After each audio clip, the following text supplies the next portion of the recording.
Hi, Estelle. I believe we are now live in all platforms, in all platforms, Amazing. Instagram, Facebook, LinkedIn, YouTube, Twitter. So I would like to introduce you first because this is also going to be posted on YouTube, of course, in on our OceanClick TV. So I would like first to introduce you to everyone who's watching and who will watch this in the future. So Amazing. with me today is Estelle, and she's the founder of Wholesome Lifestyle Project. And so Stel's program provides a multitude of options really and suggestions for ways to help develop a healthy relationship with food. And she helps career-driven women overcome binge and overeating using her signature quit binge eating formula. And she understands how we women have a hard time with control over food, and I believe it took you years, right, to pluck up the courage to reach out and get help yourself. So you understand where women are coming from. So you strongly advocate and urge women to reach out and step out of their shells. So, Yeah. can you tell me a little bit more about Wholesome Lifestyle Project, the that industry? Yeah, sure. Like Wholesome Lifestyle Project has evolved over the years. Initially, while I was on a search for healing my binge eating disorder, I decided to start sharing healthy recipes with people. I thought that that would be helpful. I like recipes. So that's how Wholesome Lifestyle Project started as a blog and a recipe blog. And while I was studying my health coaching, I thought these recipes would be really helpful when I step out of and actually qualify as a health coach. So, Wholesome Lifestyle Project actually nowadays stands for body acceptance. It stands for living a binge free life. And it kind of, yeah, evolved from just healthy inspiration into actually healing eating disorders. I myself struggled for over 13 years with two eating disorders, body dysmorphia, and emotional eating. I back then my eating disorders were not classified as on the eating disorder scale. They call it the diagnostics. So I was sent home every time when I asked for help, Mm. saying, "Well, there's nothing really wrong with you. You're just stress eating. Don't worry, you're fine." You know. But meanwhile, back at the ranch, they never actually checked what kind of behaviors I was doing, how I felt about food, all those kind of things. So I struggled for over 13 years, undiagnosed, but plagued and overwhelmed Mm. with food thoughts and guilt about food and dieting endlessly, depriving my body, like abusing exercise, abusing all sorts of different ways of trying to lose weight. So, you know, it was a really hard journey to kind of start. And that's what Wholesome Lifestyle now presents is that hope for women who feel like they have no control, a space where women can start accepting their bodies and no longer feel ashamed of how they look and just be comfortable in their own skin. Well, that's really beautiful because it grew organically. Like it was from your own experience, it was from the recipes that you've developed yourself for yourself. And so now you're able to help other women. But how come, was it at that time that you were not diagnosed? It wasn't that common yet, or the study of it? So back in 2013, when I actually reached out for help the first time, binging disorder and orthorexia was not classified as actual eating disorders. Those have only recently started coming in, and now binge eating disorder is actually one of the most common eating disorders out there. And our diet industry is feeding orthorexia in a massive way. Orthorexia, for anyone who doesn't know, is the obsession with eating healthy and pure, clean foods, where it actually becomes like just everything needs to be pure, everything needs to be calorie free, like allergen free. Like it just becomes like a massive obsession for people. So now that they've realized that these two eating disorders lead to, because the definition of an eating disorder is an unhealthy obsession, a mental disorder where there's obsession with the body appearance or with food, for example. So then I think throughout more studies and understanding binge eating disorder, they've realized that binge eating disorder is not like your bulimia, it's not like anorexia. It is actually a disorder on its own, and it does need to be addressed as such. I see. I see. So now that this has been like diagnosed and all that, what are with this? What are you able to offer your community, people in your page, your wholesome lifestyle page, your followers? So, what does Wholesome Lifestyle Project offer? Yeah, absolutely. So I offer through my Wholesome Lifestyle Facebook page and Instagram post just inspiration and also education on how we have been brought up to think about food in our bodies, and kind of just go against the grain of the current diet industry, where we are led to believe that we need to be a certain size to be successful, to be happy in our lives, and to be unhappy until we've achieved those things, no matter what the cost is to get there. So Wholesome Lifestyle Project is really a message to help other women release those beliefs so that they can kind of step into their power and start healing their relationship with food and their bodies. I have a podcast called Beyond Overeating by Wholesome Lifestyle Project, which I also post about on my feeds. And this is really going a little bit deeper. On a Yeah, small Instagram post, you can only type so much. Whereas this, true. I can actually talk to my audience and I nurture them and let them know that they're not alone. I think the message there is you are not alone. There's nothing wrong with you.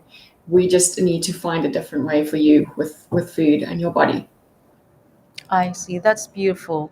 So, for those who need that support, they should be watching those and getting to know, maybe, reaching out to you to get to understand better what they're going through, because you've underwent such um, disorder, binge eating disorder, and so um, can you give us like tips on just tips, small tips on how you were able to overcome it yourself?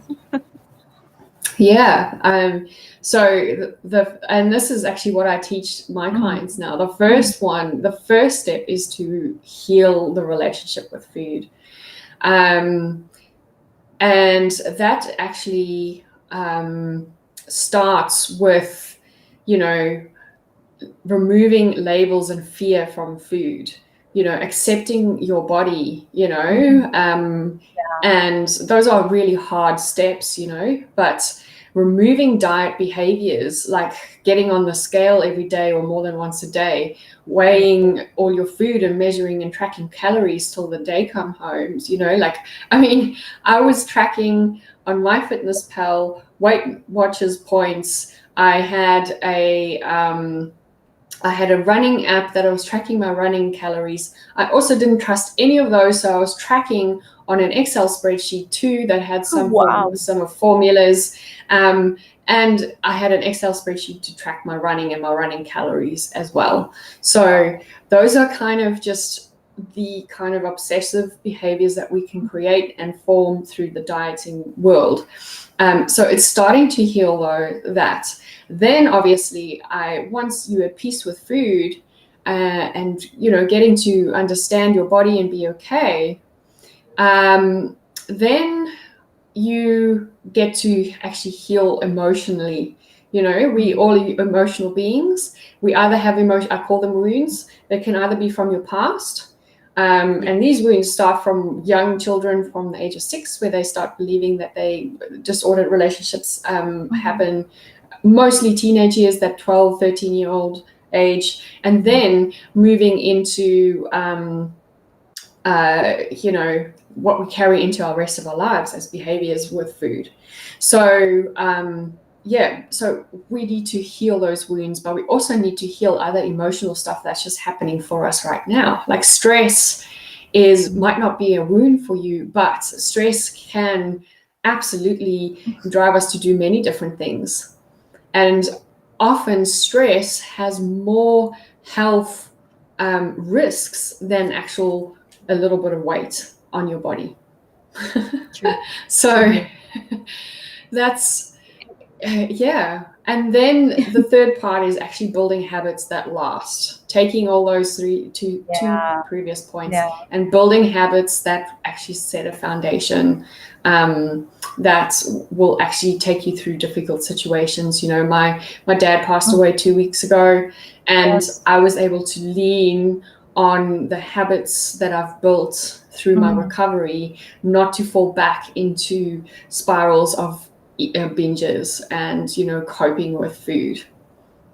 So your lifestyle has helped you cope with the passing of your dad, and with that, truly our sympathies, our condolences to you and your Thank family. you. Thank And you. so again, this even more shows how effective this wholesome lifestyle is, because despite Yes. going through that, you were still able to maintain a healthy lifestyle and not revert back to binge eating. Yes. Yeah, absolutely. And it's not something that comes quick, like a 21-day cleanse. It takes Yeah. work. We've built our behaviors over years and years of compounding. So yeah, like absolutely crazy. So So I have a few questions here. I think you can see it as well. There are yes, several comments absolutely. that we Thanks have. everyone for your questions. Okay, Um, let's Start with Cindy's question. yes. Okay, so Yes. Cindy asked, what happens when eating disorders haven't been cured? So it Mm, depends on the eating disorder. If mhm, it is an eating disorder where there is extreme deprivation, in the cases of anorexia, that can actually mhm, lead to first of all, bone density issues, dental issues. Those are the mhm. mild things in anorexia nervosa. However, it can escalate into death. If you are not eating, if you are Yeah, starving your body every single day, it's going to lead into organ failure. You yeah. know, Mhm, with binge eating and purging type mhm, philosophies like bulimia, mhm. health issues like, again, bone density, osteoporosis, losing your teeth because of the purging, and also the actual that's like your metabolism is Yes. 100% messed up because of the binge eating and then the extreme purging. So Mhm, extreme health issues from that mhm. perspective, from deprivation of nutrients, and it's the mental anguish that goes with that kind of disorder as well. Can lead into depression and suicide, those kind of things. Wow. So binge eating disorder, also more mental, because Mhm. there's that guilt and shame, the obsession with eating. It can lead to also extreme things like it can actually go further into more like bulimia or extreme uses of exercise, for example, those kind of things. So in actual fact, most times if you don't handle and if you don't cure an eating disorder, you are going to struggle mentally and emotionally a lot. You're going to fight your body, you're going to fight food, you're going to fear food. It can get quite extreme. All right. I think hopefully that answers your question. Yeah, that answers Stevie's question. Simon, I believe Okay. Simon asked, "Can I ask what is the worst type of eating disorder?" I guess this is there a worst type, or are they I all think more? they all Mhm, because they are all a mental mhm, cognitive thing that we have going on in our minds. Some of them are a little bit more damaging on the body, but I mhm, can't really say that there's a worse one. As I mhm, mentioned, if you extreme starvation, that could lead to death. But in all other instances, it is a real mental battle. I wouldn't say that one is worse than the other. mhm. I see. Yeah. And we have another question from Brixel. He is asking, how do you establish direction towards overcoming eating disorder? Establish Hmm. direction towards eating Direction. disorder. And I think this is such a good question because I took Mhm, probably 5 years or 13 mhm. years before I actually asked for help. Wow. And it's understanding that you are not alone, Mhm, understanding that you will not be judged. If mhm, you approach a professional who has dealt with eating disorder recovery, that's what they do. Make sure that you see someone who is specialized in eating disorders. Don't just go see a dietitian or a psychologist who has no idea about this, or some person mhm, who's going to promise you a diet. If someone's promising you a mhm, diet, a healthy eating plan, stay away. Find someone who can really who understands the disorders, who has experience in helping others, and has results in helping others with those mhm. disorders. And then just trust in yourself and make that phone call. That is the hardest one. Yeah. Just believe that you will be held compassionately and in love, and that you will be supported and you won't be Wow. judged. So, yeah. Wow. I see. I see. Yeah, that's true. If really, it's really a struggle, right? Because it's a lot of your insecurities Mm, and it's a lot of psychological fears going into it. Is this person really gonna help me? Because it yeah. would be embarrassing to admit even to yourself that Mm, you have this kind of disorder. So that was really yeah, beautiful absolutely. how you said that. So where let me see. There was another question. Okay, so Rogelio was asking, how do we know we have this eating disorders? So, how do we know we have an eating disorder? Mm, I think um, what I kind of experience and what my clients often experience is, first of all, extreme mm, obsession with food. I call it okay. food thoughts. You wake Food up in the thought. morning thinking Mhm, how you're going to eat um, to make up for what you've eaten, or how you're going to be healthy.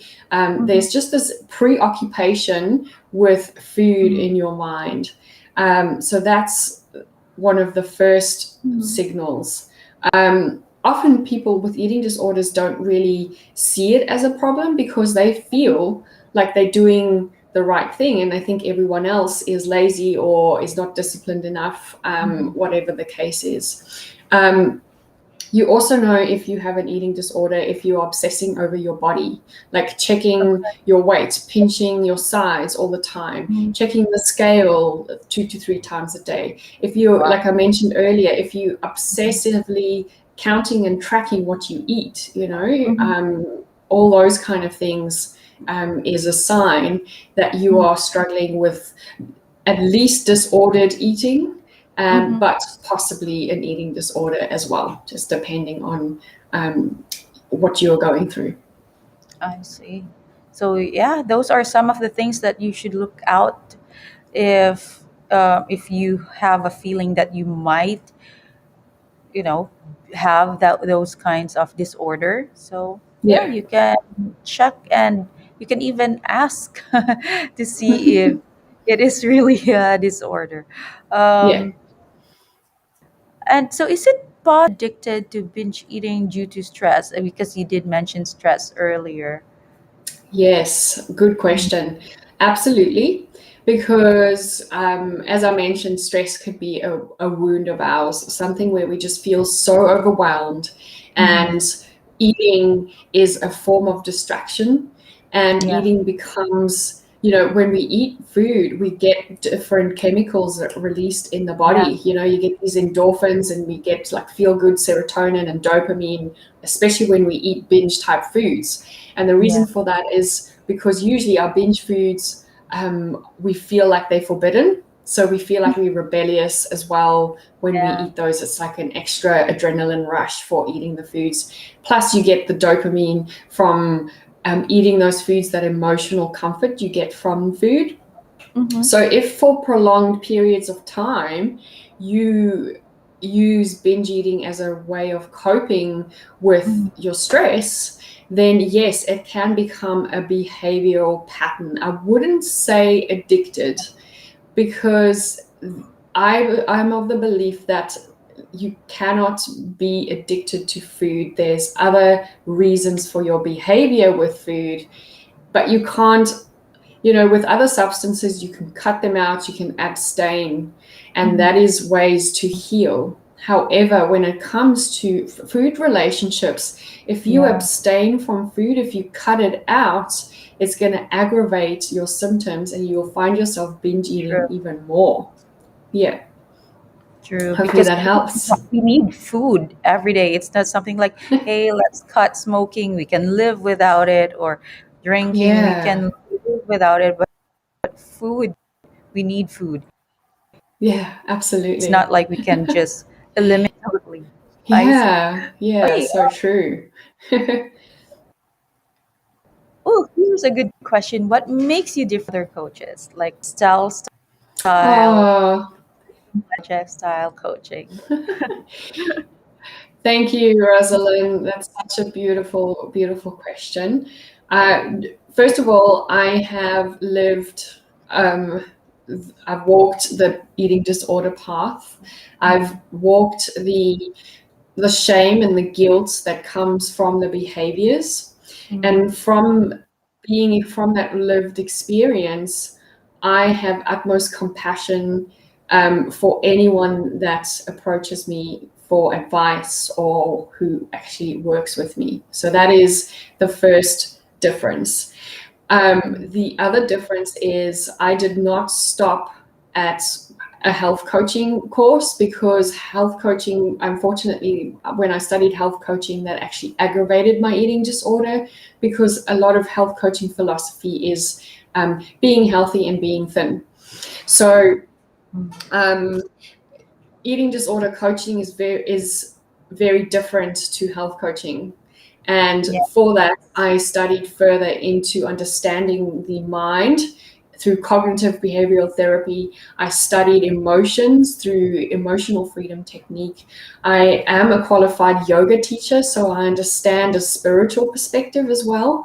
So my approach is very much mind, body, and I like to call it yoga, where we really get holistically into all elements of our human and kind of bring it back into as a whole, if that makes sense.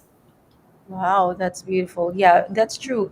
Others, they just focus on losing weight, your diet to lose weight, and you know, they don't tackle the psychological issues that we are struggling with in our relationship with food. Yeah, So for yeah, you, you do absolutely. that. There's Yes. that aspect. All right. Hmm.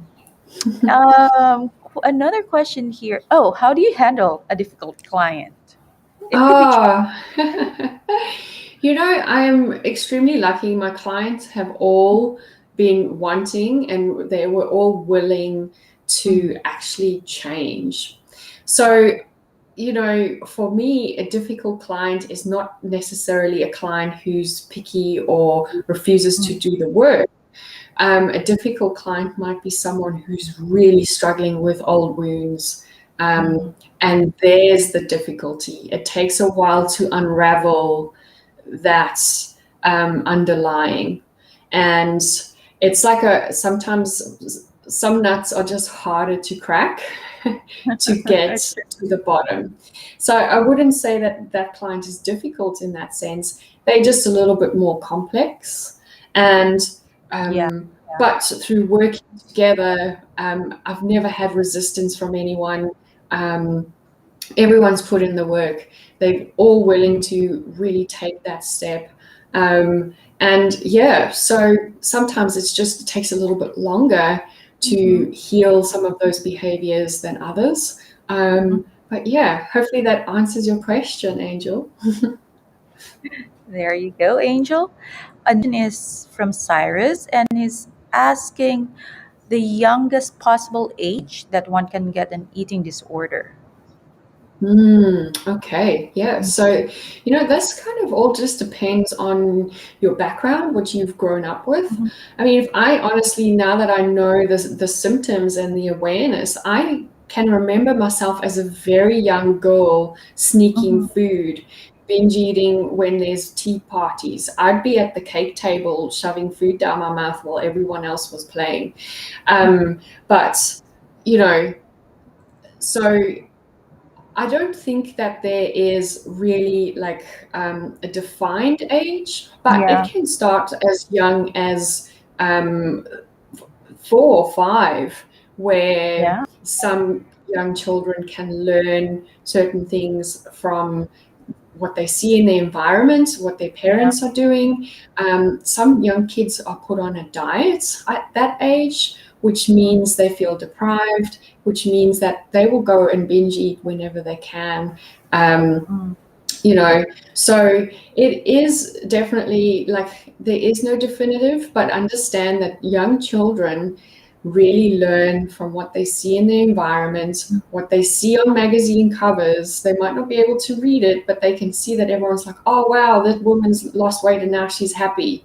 So what does that mean for a young child seeing this? Like, oh, in order for me to be happy, I must be thin, otherwise I won't be accepted, and all those kind of things.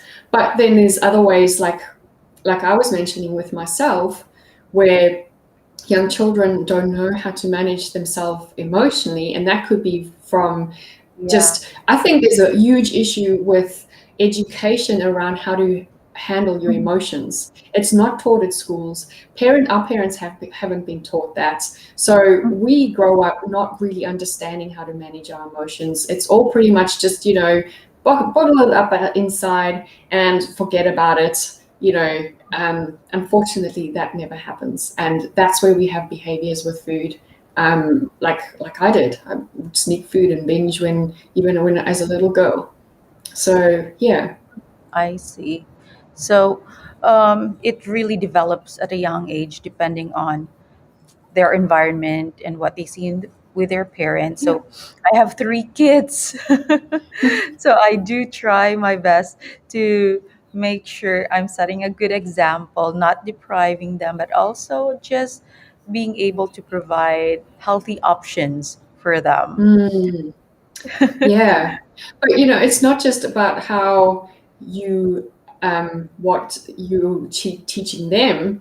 It's how you speak about yourself. If you are standing, I'm not saying that you are, Spring, but if Yeah, you are no problem. standing in front of the mirror picking your body apart, and your Mhm. children can And hear they that see or they that. see that, that is something they will start mirroring. They mirror what they see. If you're talking amongst your friends, and you think the kids can't hear what you're saying, and you're Mhm. like, oh, so and so, she looks amazing. She's lost over, Mhm. so much weight. That's just fantastic. She looks Mhm. amazing. She must be so happy.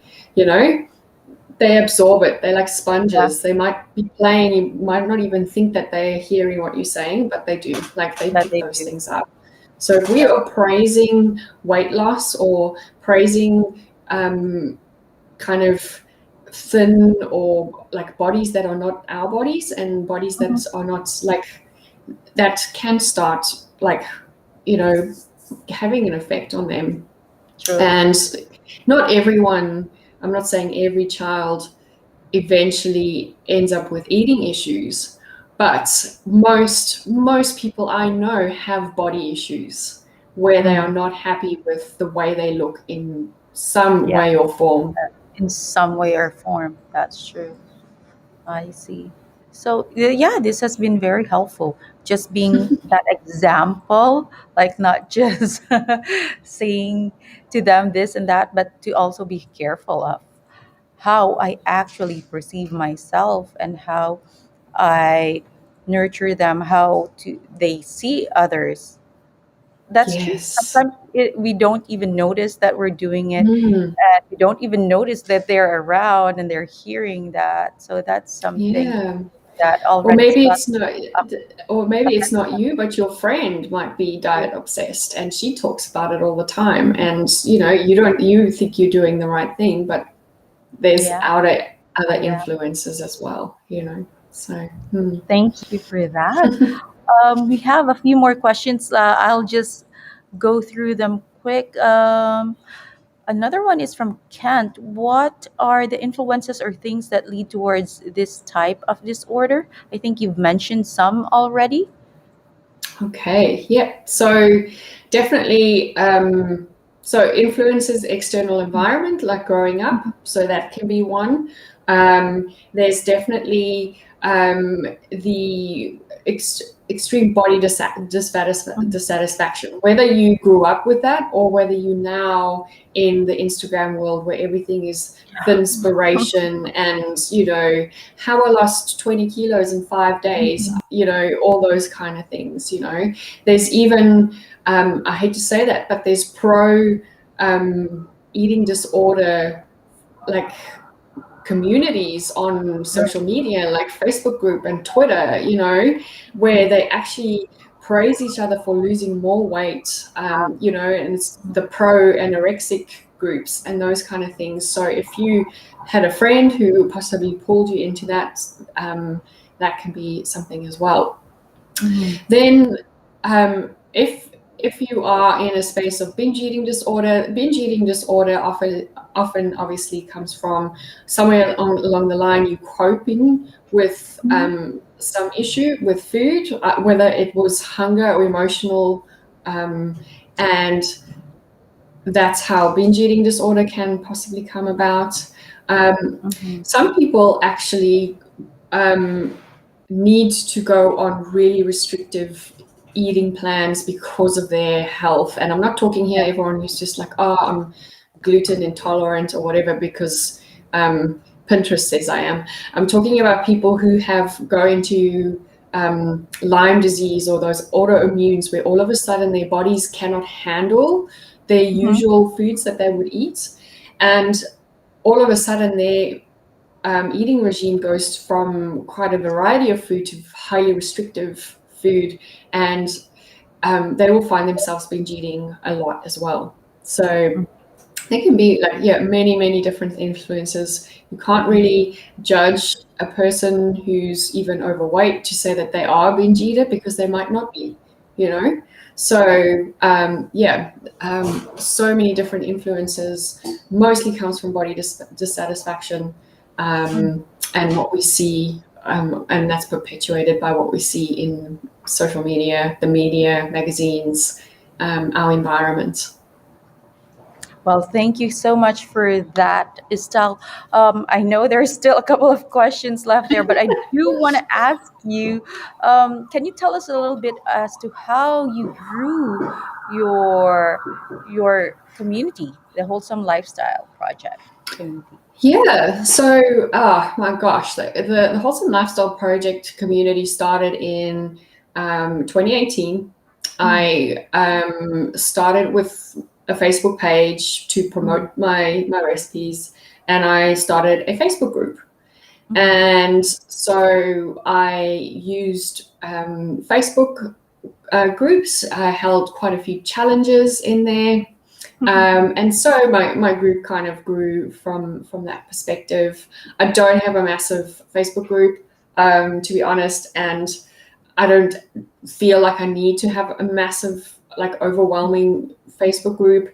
The people in there are really the ones that need my help. They're not just bodies in seats, you know.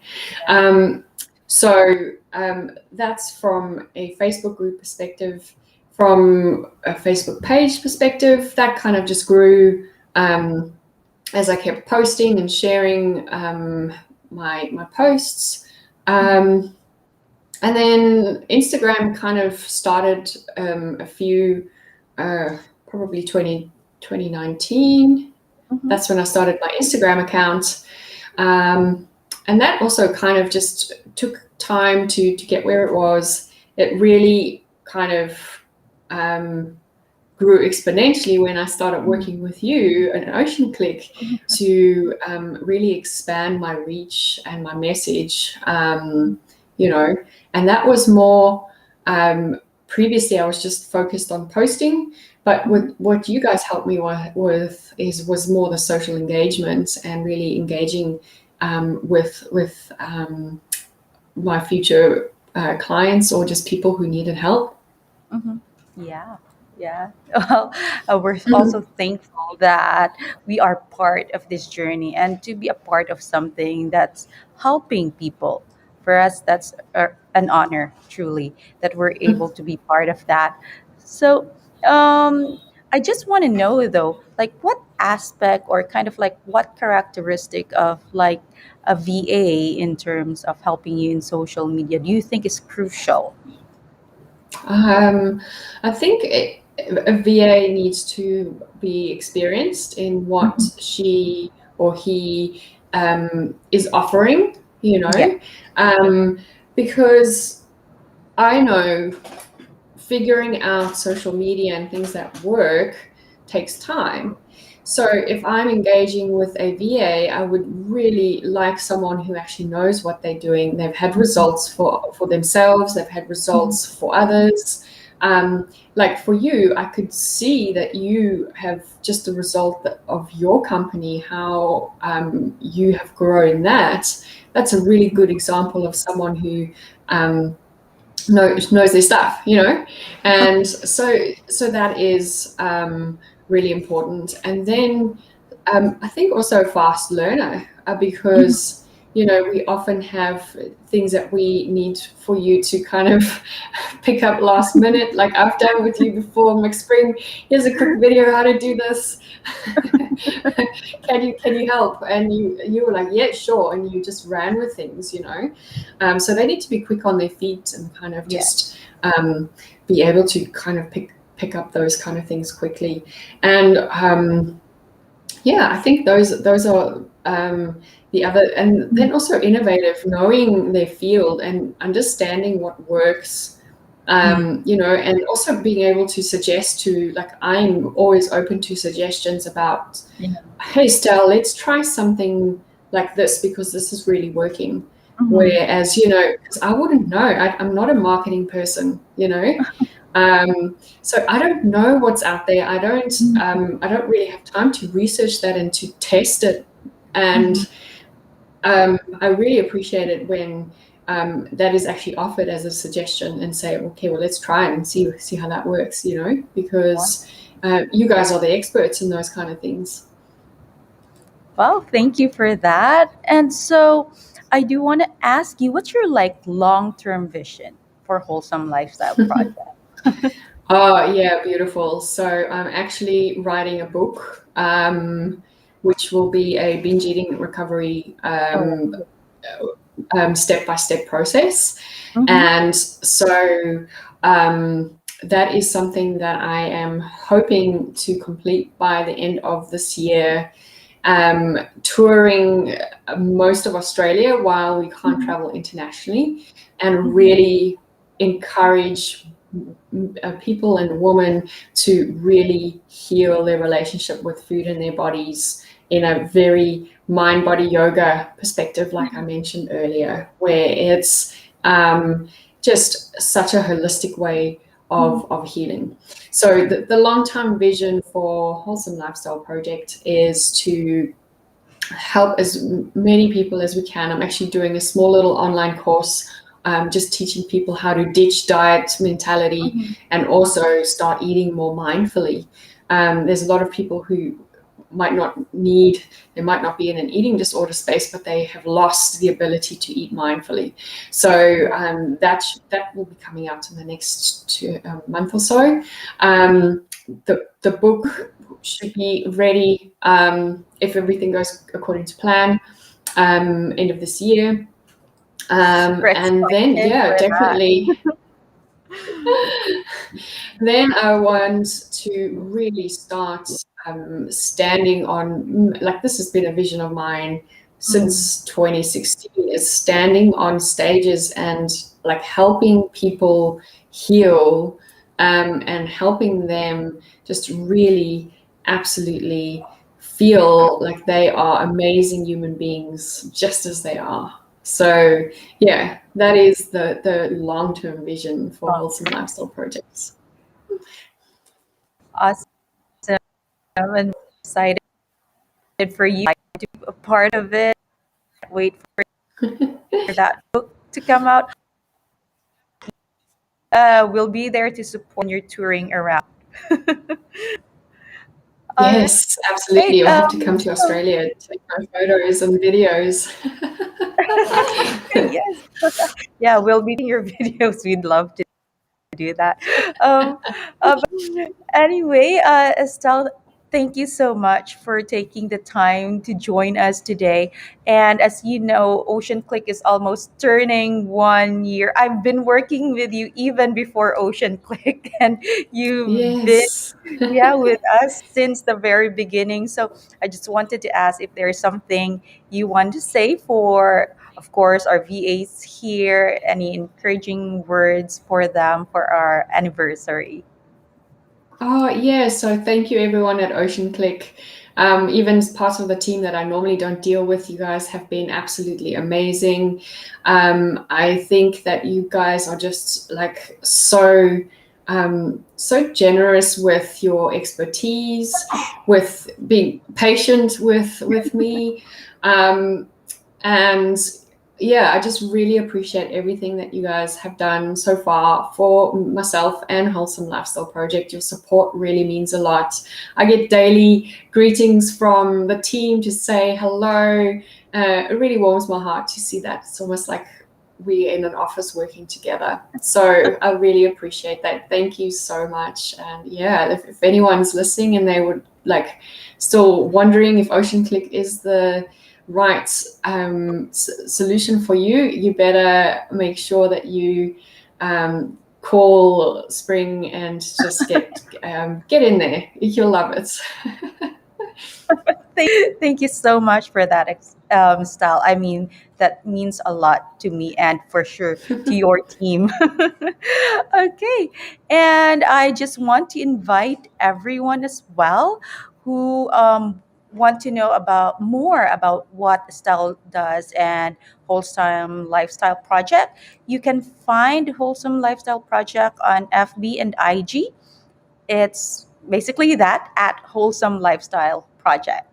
And of course, Estelle is also on Facebook. You can also reach her privately if you Yeah. want.